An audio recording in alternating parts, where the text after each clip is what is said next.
ശബരിമല സ്വർണ്ണക്കൊള്ളയിൽ സ്തംഭിച്ച് നിയമസഭ. പോറ്റിയെ കേറ്റിയെ എന്ന പാരടിപ്പാട്ട് പരസ്പരം പാടി പ്രതിപക്ഷവും സർക്കാരും. പതിവിന് വിപരീതമായി മുദ്രാവാക്യം വിളിച്ച് നിയമസഭയ്ക്ക് പുറത്തേക്ക് ഇറങ്ങിയ ഭരണപക്ഷം മാധ്യമങ്ങളെ കണ്ടതും വിചിത്രമായ കാഴ്ചയായി. ഇനി ചർച്ചയ്ക്കില്ല എന്നും ദേവസ്വം മന്ത്രി രാജിവെക്കുകയാണ് വേണ്ടതെന്നും പ്രതിപക്ഷം ആവശ്യപ്പെട്ടു. രക്ഷിക്കാൻ വേണ്ടിയിട്ട് ഇവിടെ സഭയിൽ ഇറങ്ങിയിരിക്കുകയാണ്. അംഗങ്ങളൊന്ന് സീറ്റ് അവിടെ മാറ്, ക്രോസ് ചെയ്ത് നിൽക്കല്ല, അംഗങ്ങൾ ക്രോസ് ചെയ്ത് നിൽക്കല്ല പ്ലീസ്. അദ്ദേഹം ചോദിക്കട്ടെ. ഞാൻ ഇവിടെ ഉന്നയിക്കാൻ ഉദ്ദേശിക്കുന്നത് മാറ്റി വെക്കണം. യെസ്. ഉണ്ണികൃഷ്ണൻ പോറ്റി സോണിയാഗാന്ധി കൂടിക്കാഴ്ചയിൽ CPM-നെ പ്രതിരോധത്തിലാക്കിയ അതേസമയം കടകംപള്ളി സുരേന്ദ്രൻ തനിക്കും സോണിയാഗാന്ധിയുടെ അതേ അവസ്ഥയെന്ന് മുൻ ദേവസ്വം മന്ത്രി പ്രതികരിക്കുന്നു. കളങ്കിതരെ അറിഞ്ഞുകൊണ്ട് സോണിയാഗാന്ധി വീട്ടിൽ കയറ്റില്ലെന്നാണ് സോണിയാഗാന്ധിക്ക് കടകംപള്ളി നൽകുന്ന ക്ലീൻ ചിറ്റ്. സോണിയാഗാന്ധിക്ക് ഒപ്പമുള്ള ചിത്രം വെച്ച് രാഷ്ട്രീയ ഉപരോധം തീർക്കുന്ന സർക്കാരിനെ വെള്ളം കുടിപ്പിക്കുന്നതാണ് കടകംപള്ളിയുടെ ഈ പരാമർശം എന്നതും വളരെ പ്രധാനപ്പെട്ടതാണ്. അപ്പോൾ സഭയിലേക്ക് ഈ വിഷയം എത്തുമ്പോൾ എന്തൊക്കെയാണ് സംഭവിക്കുന്നത്? അപ്പോൾ രാഷ്ട്രീയമായിട്ട് എന്താണ് നീക്കം പ്രതിപക്ഷത്തിന്റെ ഭാഗത്തു നിന്നും ഈ വിഷയത്തിൽ നടക്കാൻ പോകുന്നത്? ഭരണപക്ഷം വളരെ കരുതലോടുകൂടി ഈ വിഷയത്തെ പ്രതിരോധിക്കുന്നതാണെന്ന് നമ്മൾ സഭയിൽ കണ്ടത്. അപ്പോൾ എവിടേക്കാണ് ഈ കാര്യം പോകുന്നത്? നമുക്ക് ആഴത്തിൽ പരിശോധിക്കാം. മാർഷൽ വി സെബാസ്റ്റ്യനും മാധു സജിയും തത്സമയം ചേരുന്നുണ്ട്. മാർഷൽ, ഇന്നിപ്പോൾ സഭയിൽ അല്പം കരുതലോടുകൂടി മീൻസ് ആസൂത്രിതമായി ഈ വിഷയം സഭയിലേക്ക് എത്തിക്കുകയായിരുന്നു പ്രതിപക്ഷം. അതേസമയം വളരെ കരുതലോടുകൂടിയുള്ള ഒരു തിരിച്ച് ഉള്ള പ്രയോഗം പ്രതിപക്ഷത്തിന്റെ ഭാഗത്തുനിന്ന് കാണാൻ കഴിയുന്നുണ്ട്. അപ്പോൾ എന്താണ് അപ്പോൾ ഇതിൻ്റെ സഭയിലേക്ക് എത്തുമ്പോൾ ഒരു അവസാന ലാപ്പിലേക്ക്, തെരഞ്ഞെടുപ്പിൻ്റെ എന്ന് പറയുമ്പോൾ ഇനിയിപ്പോൾ ഒരു അവസാന ഘട്ടത്തിലേക്ക് ഈ വിഷയം എത്തുകയാണ്, തെരഞ്ഞെടുപ്പിനോട് അടുക്കുകയാണ്. ആ ഒരു ഘട്ടത്തിൽ ഇതെങ്ങനെയാണ് കൈകാര്യം ചെയ്യുന്നത്? ഈ വിഷയം രണ്ട് പക്ഷവും ഒരേ നിലയ്ക്ക് ഏറ്റ് മുട്ടലോടെ രംഗത്തേക്ക് വരികയാണ്. അപ്പോൾ ഈ വിഷയത്തിൽ ഇന്നിപ്പോൾ സഭയിൽ കണ്ടതിനെ നമുക്ക് ഏത് വീക്ഷണത്തിലൂടെ കാണേണ്ടി വരും? അതായത് 15ാം കേരള നിയമസഭയുടെ 16ാമത്തെ സമ്മേളനമാണ് നടക്കുന്നത്. ഇനിയും തെരഞ്ഞെടുപ്പിലേക്കാണ്. ഇത് കഴിഞ്ഞ് 15ാം കേരള നിയമസഭ അപ്രസക്തമാകുന്നു. ഇവിടെ നിന്ന് എല്ലാവരും നേരെ പോകുന്നത് തെരഞ്ഞെടുപ്പിന് വേണ്ടിയാണ്. അപ്പം നമുക്കറിയാം, കഴിഞ്ഞ തവണ ഇതേപടി തന്നെ 14ാം കേരള നിയമസഭയിൽ ഇതുപോലെ തന്നെയായിരുന്നു. ഇതേ രീതിയിൽ സ്വർണ്ണക്കൊള്ള, ചെമ്പ്, ഈന്തപ്പഴം ഇങ്ങനെയുള്ള വിഷയങ്ങൾ വന്ന സമയത്തായിരുന്നു മുഖ്യമന്ത്രി പിണറായി വിജയൻ പറയുന്നത്, ഈ കൈകൾ ശുദ്ധമാണ്, ഞങ്ങൾ ഇറങ്ങുകയാണ്, ഞങ്ങൾ ജനങ്ങളിലേക്ക് ഇറങ്ങുകയാണ്, നമുക്ക് അവിടെ കാണാം എന്ന് പറഞ്ഞ് പിണറായി വിജയൻ ഇറങ്ങുന്നു. 2021 അതിനുശേഷം കഴിഞ്ഞതിനേക്കാളും വലിയ സീറ്റുകളിലേക്ക് അവർ വരുന്നു എന്നുള്ളതാണ്. അപ്പോൾ സ്വാഭാവികമാണ് ഏതൊരു നിയമസഭയുടെയും അവസാന സമ്മേളനം, ബജറ്റ് സമ്മേളനം, ആ സമ്മേളനത്തിൽ സഭ കലുഷിതമാവുക, സഭയിൽ രൂക്ഷമായിട്ടുള്ള വാദപ്രതിവാദങ്ങൾ ഉണ്ടാവുക എന്നുള്ളത് സ്വാഭാവികമാണ്. എന്നാൽ ഇവിടെ ഞാൻ കാണുന്നത് പ്രതിപക്ഷം യഥാർത്ഥത്തിൽ ഒരു അടിയന്തര പ്രമേയം കൊണ്ടുവരാമായിരുന്നു എന്നുള്ളതാണ്. പ്രതിപക്ഷത്തിന് പക്ഷേ അതിനുള്ള ധൈര്യമില്ലാതായിപ്പോയി. നയപ്രഖ്യാപനമാണ്, മറ്റ് സഭാ നടപടികളില്ല. ഇന്നത്തെ 3 ദിവസത്തേക്ക് ഗവർണറുടെ നയപ്രഖ്യാപനത്തിന്മേലുള്ള ചർച്ച, അതിനുശേഷം ബജറ്റ് അവതരണം 29 എന്നുള്ളതാണ് ഈ സഭയുടെ ബിസിനസ്സിൽ പറയുന്ന കാര്യങ്ങൾ. അപ്പോൾ സ്വാഭാവികമായിട്ടും ഇവർക്ക് ഈ വിഷയം, ശബരിമല വിഷയം ഉയർത്തിക്കൊണ്ട് വരാം എന്നുള്ളതാണ്. എന്നാൽ ഏത് രീതിയിൽ ഉയർത്തും എന്നുള്ളത് ഞാൻ അവിടെ ചോദിക്കട്ടെ, ഈ ഫാക്ച്വൽ എറർ ഉണ്ടായിട്ടുണ്ടോ? ഈ സ്വർണം കെട്ടവനാരപ്പ എന്ന് പറയുമ്പോൾ ശിവൻകുട്ടി താത്വികമായ അവലോകനം ചെയ്ത കോൺഗ്രസ് ആണ് അയ്യപ്പ എന്ന് പറയുമ്പോൾ അവിടെ ഈ ജനത്തിന് മുന്നിൽ ഇതിൻ്റെ ഫാക്റ്റൊക്കെ ഉണ്ടല്ലോ. അങ്ങനെ പറയുമ്പോൾ ഒരു സഭയിൽ സോണിയാഗാന്ധിയുടെ വീട്ടിൽ കയറി പരിശോധന നടത്തണമെന്ന് സഭാരേഖകളിലാണ്. എന്നാലും അപ്പോൾ എന്ത് വസ്തുത അടിസ്ഥാനത്തിലാണ് ഒരു മന്ത്രിയൊക്കെ ഇങ്ങനെ പറയുന്നത്? അപ്പോൾ ആശ്ചര്യം ഉണ്ടാവുന്നുണ്ട് വ്യക്തിപരമായി. അല്ല, പോറ്റിയുടെ കൂടെ നിൽക്കുന്നത് സോണിയാഗാന്ധി അല്ലേ? സോണിയാഗാന്ധിയുടെ കൂടെ നിൽക്കുന്നതും പോറ്റിയല്ലേ? സ്വാഭാവികമായിട്ടും സോണിയാഗാന്ധി ചോദ്യം ചെയ്തിട്ടുണ്ടോ ശ്രീ മാർഷൽ? ചോദ്യമുനയിൽ വന്നിട്ടുണ്ടോ? ഇല്ല. സോണിയാഗാന്ധി ചോദ്യമുനയിൽ വന്നിട്ടില്ല. ഒരു അന്വേഷണം SIT ആണ് നടത്തുന്നത്. ഹൈക്കോടതിയിൽ എന്തെങ്കിലും അങ്ങനെ ഒരു ആവശ്യവും ഈ പറയുന്ന ഭരണപക്ഷത്തിന് ഏതെങ്കിലും ഒരു നേതാക്കൾ ഈ SITക്ക് മുൻപാകെ ആവശ്യപ്പെട്ടില്ല. ഒരു സ്വകാര്യ ഹർജി ഒന്നും വന്നിട്ടില്ല. അപ്പോൾ എന്ത് അടിസ്ഥാനത്തിലാണ് ഒരു സഭയിൽ ഈ മന്ത്രി ശിവൻകുട്ടി എന്ത് ഫാക്ടിന്റെ അടിസ്ഥാനത്തിൽ അങ്ങനെ ഒരു ആവശ്യം ഉന്നയിക്കുന്നത്? എനിക്ക് തിരിയുന്ന കാര്യം, അതായത് ഞാൻ തിരിച്ചൊരു ചോദ്യം ചോദിക്കട്ടെ. ഇന്നത്തെ പ്രതിപക്ഷത്തിന്റെ ആവശ്യം എന്തായിരുന്നു അറിയോ? കൈപ്പള്ളിക്ക് പ്രതിപക്ഷത്തിന്റെ ആവശ്യം ദേവസ്വം മന്ത്രി രാജിവെക്കണമെന്നുള്ളതായിരുന്നു. ആര്? VN വാസവൻ രാജിവെക്കണമെന്നാണ് ഇവർ ആവശ്യപ്പെട്ടത്. ദേവസ്വം ബോർഡിന്റെ ഇപ്പോഴത്തെ പ്രസിഡന്റ് രാജിവെക്കണമെന്നാണ് ഇവർ ആവശ്യപ്പെട്ടത്. ഇവർ രണ്ടുപേരും ഈ കേസുമായി ബന്ധമുണ്ടെന്ന് SIT പറഞ്ഞിട്ടുണ്ടോ? SIT ഇവരെ ആരെയും ചോദ്യം ചെയ്തിട്ടുണ്ടോ? 2025 അല്ലെങ്കിൽ 2024 നടത്തിയിട്ടുള്ള അതേ 2019 തന്നെയുള്ള എഴുത്തുകുത്ത് കാര്യങ്ങളുമായിട്ട് ബന്ധപ്പെട്ട് 2024 ക്രമക്കേട് ഉണ്ടായിട്ടുണ്ട് എന്ന് ഈ സ്വർണം കൊടുത്തുവിട്ടുമായിട്ട് ബന്ധമുണ്ട്. അപ്പോൾ ധാർമ്മികമായ ഒരു ഉത്തരവാദിത്വം അങ്ങനെയെങ്കിൽ നമുക്ക് പറയാം. പക്ഷേ സോണിയാഗാന്ധി ഈ ഒരു ചിത്രത്തിലേക്ക് എങ്ങനെ കണക്ട് ചെയ്യാൻ ഒരു മന്ത്രി കഴിയുന്നത്? എന്ത് ഫാക്ടിന്റെ അടിസ്ഥാനത്തിലാണ് ശിവൻകുട്ടി അങ്ങനെ പറഞ്ഞതെന്നാണ് ചോദ്യം. അതിനകത്തൊരു കാര്യം എന്ന് വെച്ച് കഴിഞ്ഞാൽ, ഏതെങ്കിലും നേതാവ് ആരുടെയും കൂടെ നിൽക്കുന്ന പടം കണ്ടിട്ട് അയാൾ പ്രതിയാണെന്നുള്ള മുൻവിധി നമുക്ക് പാടില്ല. ഒരിക്കലും പാടില്ല. ഇത് ഞാൻ പറഞ്ഞതല്ല, വി.ഡി. സതീശൻ പറഞ്ഞതാണ്. പ്രതിപക്ഷ നേതാവ് മാത്രമല്ല പറയുന്നത്, കടകംപള്ളിയും സ്വാഭാവികമായിട്ടും അങ്ങനെ പറയുന്നതാണ്. അപ്പോൾ ഈ ചിത്രം വരുമ്പോൾ സോണിയാഗാന്ധിക്കൊപ്പവും പോറ്റി നിൽപ്പുണ്ട്, കടകംപള്ളിക്കൊപ്പവും പോറ്റി നിൽപ്പുണ്ട്, രാജു എബ്രാമിനൊപ്പവും പോറ്റി നിൽക്കുന്നുണ്ട്, അടൂർ പ്രകാശിനൊപ്പവും നിൽക്കുന്നുണ്ട്, ആന്റോ ആന്റണിക്കൊപ്പം നിൽക്കുന്നുണ്ട്.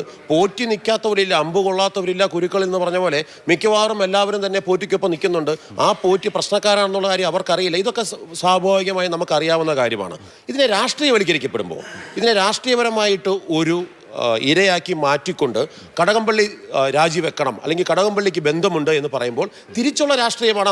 അങ്ങനെയാണെങ്കിൽ സോണിയാഗാന്ധിക്ക് ബന്ധമില്ലേ? സോണിയാഗാന്ധിയുടെ ഇപ്പം കടകംപള്ളിയുടെ അടുത്തേക്ക് പോറ്റിക്ക് വരാൻ വലിയ ബുദ്ധിമുട്ടൊന്നുമില്ല, ഇവരൊറ്റ മണ്ഡലംകാരനാണ്. ഇപ്പം അടൂർ പ്രകാശിന്റെ അടുത്തേക്കും വരാൻ വലിയ ബുദ്ധിമുട്ടില്ല, കാരണം അദ്ദേഹത്തിന്റെ ലോക്സഭാ മണ്ഡലമാണ്. പുളിമാത്തു നേരെ വന്നാൽ മതി. കൈപ്പള്ളിക്ക് അറിയാവുന്ന സ്ഥലമാണല്ലോ അല്ലേ? 1.5 മണിക്കൂർ യാത്രയ്ക്കുള്ള അങ്ങോട്ടും ഇങ്ങോട്ടും വീട്ടിൽ പോയി വരാം, സ്വാഭാവികമായിട്ട് പോട്ടെ. എന്നാൽ സോണിയാഗാന്ധി എന്ന് പറയുന്ന ആളുടെ അടുത്തേക്ക് വരണമെങ്കിലോ അവിടേക്ക് പെട്ടെന്നൊന്ന് കടന്നു ചെല്ലാൻ പറ്റുന്ന എത്ര പേരുണ്ട്? എൻ്റെ അറിവിൽ ശശി തരൂരിന് പോലും അവർ പല സമയങ്ങളിലും അപ്പോയിൻമെന്റ് അനുവദിച്ചിട്ടില്ല. പക്ഷെ ഇപ്പോഴിതാ പെട്ടെന്ന് പോറ്റി അവിടെ കയറുന്നു. അത് രാഷ്ട്രീയപരമായി തിരിച്ചു വെക്കുകയല്ലേ ചെയ്തത്? സ്വർണ്ണം മാധു, അതായത് സോണിയാഗാന്ധിയുടെ വീട്ടിലേക്ക് സ്വർണ്ണം പോയി അവിടെ പരിശോധന നടത്തണമെന്ന് പറയുമ്പോൾ അതിനകത്ത് ഞാൻ ചില യുക്തിരാഹിത്യമുണ്ടെന്ന് ചൂണ്ടിക്കാട്ടിയത്. പക്ഷെ ഒരു കാര്യം ഞാൻ ചോദിക്കട്ടെ, ഇന്നിപ്പോൾ സഭയിൽ ഈ പാർലമെന്ററി കാര്യമന്ത്രി എം പി രാജേഷ് ഉൾപ്പെടെ ഓൺ ചെയ്തത് എന്താണ്? ഈ സോണിയാഗാന്ധിക്കൊപ്പമുള്ള ചിത്രമാണ്. നിങ്ങൾ പ്രതിപക്ഷം ഇന്ന് ഈ അടിയന്തര പ്രമേയമായി ഇത് കൊണ്ടുവരാതെ തന്നെ ഈ വിഷയം ആദ്യം തന്നെ തുടക്കത്തിൽ എടുത്തിടുമ്പോൾ തന്നെ പ്രതിരോധിക്കുന്ന ഇത് വെച്ചാണ്. പിന്നീട് ശിവൻകുട്ടി അടക്കം നമ്മൾ പ്രതികരണവും കേട്ടു. അതേസമയം എന്താണ്, കടകംപള്ളിക്ക് വ്യത്യസ്ത അഭിപ്രായമാണ്. കടകംപള്ളി ആ വിഷയം ഓൺ ചെയ്യുന്നില്ല. കടകംപള്ളി പറയുന്നത് എന്താണ്, എൻ്റെ ഒരു മാനസികാവസ്ഥ പെട്ടുപോയൊരവസ്ഥയാണ് അദ്ദേഹം പറഞ്ഞത്. മാത്രമല്ല ഇന്നത്തെ പോറ്റിയല്ല ഞാൻ അന്ന് കണ്ടത് എന്ന് പറയുകയാണ്. അപ്പോൾ സോണിയാഗാന്ധിക്കും ആ ഒരു ആനുകൂല്യം ലഭിക്കില്ലേ? അപ്പോൾ ഈ വിഷയത്തിൽ ഇപ്പോൾ ഭരണപക്ഷം ഉയർത്തിയിരിക്കുന്ന വാദങ്ങളിൽ വൈരുദ്ധ്യമുണ്ടോ മാധു? എനിക്ക് ചില കാര്യങ്ങൾ പറയാനുണ്ട്. ഒന്ന്, 2021 ഇലക്ഷന് തൊട്ട് മുൻപ് സ്വർണ്ണക്കൊള്ളയുമായി ബന്ധപ്പെട്ട്, സ്വർണം കടത്തുമായി ബന്ധപ്പെട്ട് നിരവധി ആരോപണങ്ങൾ ഉണ്ടായിട്ടുണ്ട്, മാസ്റ്റർ ചൂണ്ടിക്കാണിച്ചതുപോലെ. അന്ന് മുഖ്യമന്ത്രി ഇറങ്ങാം എന്ന് പറയുന്നു. സമാനമായ സാഹചര്യം എന്നുള്ളതാണല്ലോ, സമാനമായ സാഹചര്യമല്ല. ഇന്ന് CPM-ന്റെ 2 നേതാക്കൾ, പ്രധാനപ്പെട്ടവർ ജയിലിലാണ് ഈ വിഷയവുമായി ബന്ധപ്പെട്ട്. അപ്പോൾ സമാനമായ സാഹചര്യമല്ല, അന്നത്തേതിന് സമാനമായ സാഹചര്യമല്ല. സ്വർണ്ണക്കൊള്ളയുമായി ബന്ധപ്പെട്ട് ഉയർന്ന ആരോപണങ്ങൾക്ക് ശേഷം വരുന്ന ആദ്യത്തെ സഭാ സമ്മേളനം എന്നുള്ളതാണ് നിയമസഭാ തെരഞ്ഞെടുപ്പിന് തൊട്ടു മുൻപുള്ള സഭാ സമ്മേളനം എന്നതിനേക്കാൾ പ്രധാനം. ഈ വിഷയം സഭയിലേക്ക് ആദ്യം വരാനുള്ള സാധ്യത, നിയമസഭയാണല്ലോ ജനാധിപത്യത്തിൻ്റെ ഏറ്റവും പ്രധാനപ്പെട്ട ചർച്ചാവേദി. അപ്പോൾ നിയമസഭാ തെരഞ്ഞെടുപ്പിന് തൊട്ടു മുൻപുള്ള സമ്മേളനം എന്നതിനപ്പുറത്ത് സ്വർണ്ണക്കൊള്ളയുമായി ബന്ധപ്പെട്ട വിവാദ വിഷയങ്ങൾ ഉയർന്നു വന്നതിന് ശേഷമുള്ള ആദ്യ സഭാ സമ്മേളനം എന്ന നിലയ്ക്കാണ് ഇത് എൻ്റെ വീക്ഷണകോണിൽ പ്രസക്തമാകുന്നത്. മൂന്നാമത്തെ കാര്യം എന്ന് പറയുന്നത്, ഇപ്പോൾ സഭയിൽ വലിയ തോതിൽ എനിക്ക് തോന്നുന്നു എം പി രാജേഷിനൊക്കെ പ്രസംഗം, എം പി രാജേഷിന് നോക്കൂ, സ്വർണ്ണക്കടത്തുമായി ബന്ധപ്പെട്ട കേസിലും സംസ്ഥാനത്ത് CPM-ന്റെ ഏറ്റവും വലിയ പ്രതിരോധ മുഖങ്ങളിൽ 1-2 പേരെ ഞാൻ പറയട്ടെ. M P Rajesh, N Shamseer തുടങ്ങിയ ഏറ്റവും പ്രധാനപ്പെട്ട, ഏതു വാക്കിനെയും ആ വാക്കിൻ്റെ നടുക്ക് വെച്ച് മുറിച്ച് മാറ്റി നിർത്താൻ കഴിയുന്ന വാഗ്വിലാസമുള്ള പ്രധാനപ്പെട്ട നേതാക്കളെ തന്നെയാണ് അന്നും CPM അണിനിരത്തിയത്. ഇന്ന് സഭയിൽ എം പി രാജേഷിൻ്റെ പ്രസംഗം ആ നിലയ്ക്ക് അടിപൊളിയുമായിരുന്നു. പക്ഷേ അതിനുശേഷം കടകംപള്ളി സുരേന്ദ്രൻ എന്താ പറഞ്ഞത്? സോണിയാഗാന്ധി അങ്ങനെ ഒരു കളങ്കിതനായ മനുഷ്യനെ വീട്ടിൽ കയറ്റുമെന്ന് ഞാൻ കരുതുന്നില്ല. അതവിടെ നിൽക്കട്ടെ, അത് ശരിയാണ്, അത് കറക്റ്റാണ്. അതിൻ്റെ കൂടെ പറഞ്ഞ കാര്യം എന്താ? സോണിയാഗാന്ധി കളങ്കിതനായ ഒരാളെ വീട്ടിൽ കയറ്റുമെന്ന് ഞാൻ വിചാരിക്കുന്നില്ല. അപ്പോൾ കടകംപള്ളി സുരേന്ദ്രൻ അത് വിചാരിക്കുന്നില്ല. കടകംപള്ളിക്ക് സ്വന്തം കാര്യം നോക്കിയേ പറ്റുകയുള്ളൂ, മറ്റുള്ള ഈ സഭയിൽ നിന്ന് സംസാരിച്ച മറ്റുള്ളവരെ പോലെയല്ല. ഇനി സോണിയാഗാന്ധിയെ ഈ കേസിൽ പ്രതി ചേർക്കണം എന്ന് ആവശ്യപ്പെടുകയാണെങ്കിൽ കടകംപള്ളി സുരേന്ദ്രനെയും പ്രതി ചേർക്കണം. കടകംപള്ളി സുരേന്ദ്രൻ പ്രതി ചേർക്കപ്പെടുന്ന സാഹചര്യമുണ്ടെങ്കിൽ സോണിയാഗാന്ധിയും പ്രതി ചേർക്കണം. ഇത് രണ്ടും ഒരു അവസ്ഥയാണ് എന്നാണല്ലോ പറയുന്നത്. സോണിയാഗാന്ധിയെ ഉണ്ണികൃഷ്ണൻ പോറ്റി ഇതുമായി ബന്ധപ്പെട്ട അപ്പോയിൻമെൻ്റ് എടുത്ത് വീട്ടിൽ പോയി കാണുന്നു. എങ്ങനെ കാണാൻ കഴിഞ്ഞു എന്നുള്ളത് വലിയ ചോദ്യമാണ്. സോണിയാഗാന്ധിയുടെ ഇത്രയും സുരക്ഷയുള്ള, പൊളിറ്റിക്കലി പ്രിവിലേജ്ഡ് ആയിട്ടുള്ള ആ വീട്ടിലേക്ക് കടന്നു ചെല്ലാൻ കോൺഗ്രസിൻ്റെ ലീഡർ മുതൽ ഇങ്ങോട്ടുള്ള പല നേതാക്കൾക്ക് കഴിഞ്ഞിട്ടില്ല എന്ന് കേട്ടിട്ടുള്ളവരാണ് നമ്മൾ. വലിയ കാര്യമാണ്, അത് അന്വേഷിക്കേണ്ടത് തന്നെയാണ്. എം പി രാജേഷ് പറഞ്ഞതുപോലെ സ്വർണം കട്ടവനും കട്ട സ്വർണം വാങ്ങിയവനും ഒരേ ഫോട്ടോയിലുള്ളത് ഇവർ മാത്രമാണ്. അവർ രണ്ടുപേരും ചെന്നത് സോണിയാഗാന്ധിയുടെ കാര്യമാണ് എന്ന് പറയാം. കടകംപള്ളി സുരേന്ദ്രൻ കണ്ടത് എവിടെ വെച്ചാണ്? കടകംപള്ളി സുരേന്ദ്രൻ കണ്ടത് എവിടെ വെച്ചാണ് പ്രജീഷ്? പുറത്ത് വെച്ചാണ്. അതായത് ഒരു മ്യൂച്വൽ അണ്ടർസ്റ്റാൻഡിങ് അവിടെ നടന്നിട്ടുണ്ട്. രണ്ടുപേരുടെയും താല്പര്യം. അപ്പോയിൻമെന്റ് ചോദിച്ചു പോകുന്നത് പോലെയല്ല. ഒരു മന്ത്രിയെ, രാഷ്ട്രീയത്തിലുള്ള ആളുകളെ കാണാൻ അങ്ങോട്ട് അപ്പോയിൻമെന്റ് ചോദിച്ചു പോകുന്നത് പോലെയല്ല പൊതു ഇടം പങ്കുവെക്കുന്നത്. പറഞ്ഞതുപോലെ തന്നെ നമുക്കൊരു ഫോട്ടോ വെച്ച്, ഒരു ചിത്രം വെച്ച് നമ്മൾ ആരെയും ഒരു മുൻവിധിയോടുകൂടി നമുക്ക് ഒരിക്കലും, പക്ഷേ രണ്ട് ഭാഗത്തും ഇത്രയോ പേര് അല്ലെങ്കിൽ രാഷ്ട്രീയക്കാരായാലും അല്ലെങ്കിൽ പൊതുമണ്ഡലത്തിൽ പ്രസക്തരായിട്ടുള്ള ആളുകളൊക്കെ പോകുമ്പോൾ ആരൊക്കെയാണ് കൂടെ നിന്ന് ഫോട്ടോ എടുക്കുന്നത് നമ്മൾ പറയാൻ കഴിയില്ല. പക്ഷേ ഇതെന്താണ്, ഒരിക്കലും പറയാൻ കഴിയില്ല. ഇതൊരു ദേവസ്വം ബോർഡിന്റെ അന്നത്തെ മന്ത്രിയാണ്. ആ മന്ത്രി എന്താണ് ഇന്നലെ പറഞ്ഞത്? അദ്ദേഹം ഇന്നലെ പറഞ്ഞതിൽ നിന്നും വീണ്ടും കുറച്ചുകൂടി കാര്യങ്ങൾ അദ്ദേഹത്തിന് ഇന്ന് ക്ലാരിറ്റി വരുത്തേണ്ടി വരും. ഞാൻ ഒരു തവണയെ പോയിട്ടുള്ളതെന്ന് പറയുന്നു. മാത്രമല്ല പോയതിൽ അതിന്റെ ചിത്രം ഒരു കുട്ടിയുടെ ചടങ്ങുമായിട്ട് ബന്ധപ്പെട്ടാണ് പോയെന്ന് പറഞ്ഞു. അതിനുശേഷം അപ്പൂപ്പന്റെ ചടങ്ങിലേക്ക് മാറി. ഇന്ന് ചിത്രം വന്നു, ഇന്ന് ഉപഹാരം കൊടുക്കുന്നതായിട്ട് പറഞ്ഞു. ഞാൻ ഒറ്റ കാര്യം പറഞ്ഞോട്ടെ, ഒരു കാര്യം കൂടി അവിടെ പ്രധാനപ്പെട്ട ഒരു കാര്യം പറയാനുള്ള എന്ന് പറയുന്നത്, ഇപ്പോഴത്തെ ദേവസ്വം മന്ത്രിയും ഇപ്പോഴത്തെ ദേവസ്വം പ്രസിഡന്റും എന്തിനാണ് രാജിവെക്കുന്നത് എന്നൊരു ചോദ്യം അവിടെ ഉണ്ടായിട്ടുണ്ടല്ലോ. ഇപ്പോഴത്തെ ദേവസ്വം മന്ത്രിയും ഇപ്പോഴത്തെ ദേവസ്വം പ്രസിഡന്റും ഓട് പൊളിച്ചിറങ്ങി വന്നവരല്ല, ഒരു ഭരണ തുടർച്ചയിൽ അധികാരത്തിലിരുന്നവരാ. മുൻ ദേവസ്വം ബോർഡ് പ്രസിഡന്റും മുൻ ദേവസ്വം ബോർഡ് മന്ത്രിയും രാജിവെക്കണം എന്ന് ഇപ്പോൾ ആവശ്യപ്പെടാൻ പറ്റുമോ? ഇല്ല.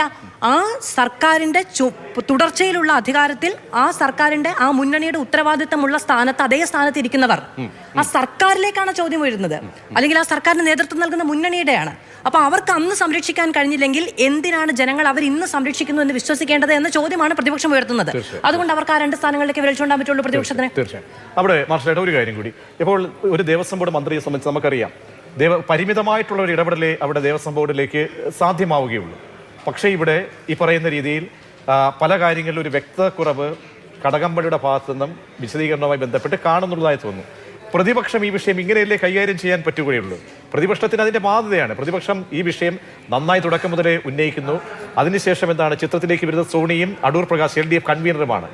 അപ്പോൾ ഇക്കാര്യത്തിൽ ഈ പറയുന്ന പ്രതിരോധങ്ങൾ CPM-ന്റെ അല്പം പാളുന്നുണ്ടോ? പ്രത്യേകിച്ച് ഒരുപക്ഷെ കടുത്ത നടപടിയെടുത്ത് 4 നേതാക്കന്മാരാണ് ഇപ്പോൾ പ്രതിക്കൂട്ടിലായിട്ട് ഇന്ന് കസ്റ്റഡി കാലാവധിയിൽ കിടക്കുന്നത്, അല്ലെങ്കിൽ റിമാൻഡ് കാലാവധിയിലുള്ളത്. അവർക്കെതിരെ ഒരു നടപടിയും ഒരു വിരൽ പോലും അനക്കിയിട്ടില്ല. അങ്ങനെ വരുമ്പോൾ രാഷ്ട്രീയമായി മേൽക്കൈ അവിടെ പ്രതിപക്ഷത്തിനല്ലേ പറയാൻ കഴിയുകയുള്ളൂ. മാർഷൽ, ഏത് 4 നേതാക്കന്മാരൊക്കെയാണ്? ഞാൻ ഇവിടെ CPM-ന്റെയും CPI-യുടെയും കൂടെ ചേർത്ത് ഞാൻ പറയുകയാണ്. അല്ല, അതിനകത്ത് അന്വേഷണം തീർന്നില്ലല്ലോ. അല്ല, അത് സംബന്ധിച്ചുള്ള നിലപാട് വന്നു കഴിഞ്ഞല്ലോ. അത് കുറ്റപത്രം സമർപ്പിക്കുന്നതനുസരിച്ച് നടപടി എടുക്കുമെന്ന് പറഞ്ഞു. അല്ലാതെ അവർക്ക് ചെയ്യാൻ പറ്റില്ലെന്ന് അവർ പറഞ്ഞു കഴിഞ്ഞു. അതിനകത്ത് ഇപ്പം സംശയമില്ലാത്ത കാര്യമാണ്. അവർ നടപടി എടുത്തിട്ട് നമ്മളിപ്പോൾ എത്ര പറഞ്ഞാലും അങ്ങനെയല്ലേ ഉള്ളൂ. ഇപ്പം ഞാൻ തന്നെ ആവർത്തിച്ച് ഗോവിന്ദ മാഷോട് ചോദിച്ചിട്ടുണ്ട്. അല്ല, ഞാൻ തന്നെ ആവർത്തിച്ച് ചോദിച്ചിട്ടുണ്ട്. ഇപ്പം രണ്ടാമത്തെ കാര്യം ഇവിടെ ഇപ്പം പറഞ്ഞു വന്നപ്പോൾ, നിയമസഭ എന്തിനാണ്? നിയമം നിർമ്മിക്കാൻ വേണ്ടിയിട്ടുള്ള സഭയാണ്. അവിടെ നമ്മൾ രാഷ്ട്രീയപരമായിട്ട് പല വിഷയങ്ങളും ഉന്നയിക്കാറുണ്ട്. അതിനൊരു ചട്ടവും രീതിയുമുണ്ട്. പ്രതിപക്ഷ നേതാവ് ഇന്ന് സ്പീക്കർക്ക് ഒരു കത്ത് കൊടുത്തിട്ടുണ്ട്. നിയമനിർമ്മാണ സഭയുടെ ചട്ടങ്ങളും കാര്യങ്ങളും അനുസരിച്ചുള്ള ചട്ടം 285, ചട്ടങ്ങളിലെ ചട്ടം 285 പ്രകാരം ഏതെങ്കിലും വ്യക്തികൾക്കെതിരെ നിയമസഭയിൽ ആരോപണം ഉന്നയിക്കുമ്പോൾ അത് മുൻകൂർ നോട്ടീസ് നൽകണം എന്നുള്ളതാണ്. സോണിയാഗാന്ധിക്കെതിരെ ഈ ആരോപണം ഉന്നയിക്കുമ്പോൾ ഭരണപക്ഷം മുൻകൂർ നോട്ടീസ് നൽകിയിട്ടില്ല. അതുകൊണ്ട് സഭാരേഖകളിൽ നിന്ന് സോണിയാഗാന്ധിയുടെ പേര് മാറ്റണം എന്ന് പറയുന്നു. ശരി, അതിനോട് അങ്ങ് യോജിക്കുന്നു. ഞാൻ കടകംപള്ളി സുരേന്ദ്രൻ പറഞ്ഞ ഭാഗത്തോടാണ്. കാരണം ഞാൻ ഒരിക്കലും വിശ്വസിക്കുന്നില്ല സ്വർണം കക്കാൻ വേണ്ടിയിട്ടാണ് കടകംപള്ളി സുരേന്ദ്രൻ അല്ലെങ്കിൽ സോണിയാഗാന്ധി പോറ്റിയെ കണ്ടതെന്ന് ഞാൻ വിശ്വസിക്കുന്ന ആളല്ല. അത് യുക്തിപരമായിട്ടല്ല.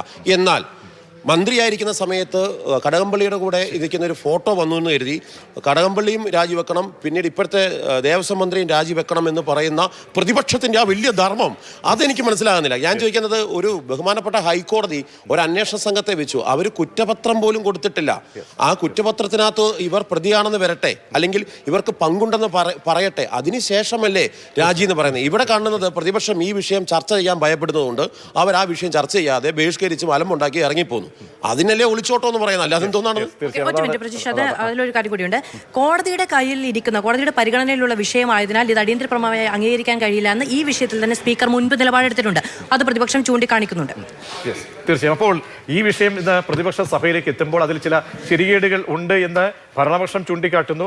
അതേസമയം ഭരണപക്ഷത്തു നിന്ന് ഉള്ള മറു ആരോപണങ്ങൾ അത് പൊള്ളയാണെന്ന് പ്രതിപക്ഷം ഉന്നയിക്കുന്നുണ്ട്. അപ്പോൾ ഇവിടെയൊന്നും തീരില്ല ഈ ശബരിമല കൊള്ളയുമായി ബന്ധപ്പെട്ട വിഷയങ്ങൾ, വിവാദങ്ങൾ എന്നുറപ്പിക്കാം.